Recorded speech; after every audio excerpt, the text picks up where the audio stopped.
여러분 안녕하십니까. 검찰이 윤석열 대통령에 대한 구속기간 연장을 법원에 다시 신청했습니다. 이르면 오늘 밤 결과가 나올 것으로 보이는데요.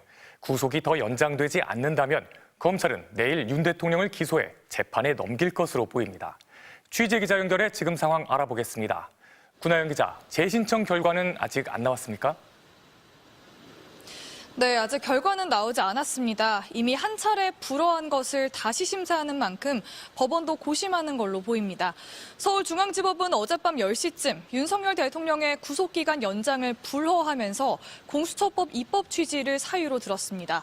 공수처가 수사를 끝낸 사건을 넘겨받은 검찰이 보완 수사를 할 수 있는 명시적인 법적 근거가 없다는 겁니다.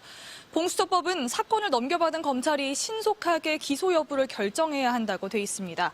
따라서 검찰이 구속기간을 연장하면서까지 피의자에 대해 적극적으로 강제 수사를 할 수 있는 법적 근거와 상당성이 부족하다는 게 법원 설명입니다.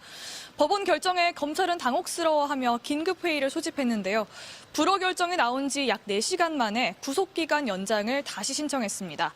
검찰은 대법원에서 유죄가 확정된 조희연 전 교육감 사건 등을 예시로 들며 검찰이 공수처로부터 사건을 넘겨받은 뒤 보완 수사를 진행할 수 있다고 했습니다. 네, 법원이 오늘은 어떻게 결정을 내릴지 궁금한데요. 오늘 검찰 분위기 어떻습니까? 네, 검찰 특별수사본부 인원들은 설 연휴 첫날인 오늘도 거의 다 출근을 했는데요. 재신청 결과를 기다리면서도 이 불허 상황을 대비해 공소장 작성에 들어간 걸로 알려졌습니다. 윤 대통령의 구속 기한은 당장 모레인 27일 월요일입니다.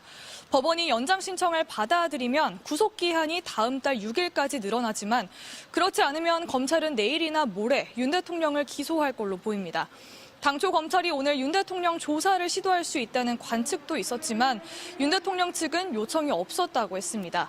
대신 윤 대통령 변호인단은 오후에 기자회견을 열고 공수처가 위법 수사를 했다고 또 억지 주장을 부리며 검찰이 공수처 수사를 이어받지 말고 즉시 대통령을 석방해야 한다고 했는데요.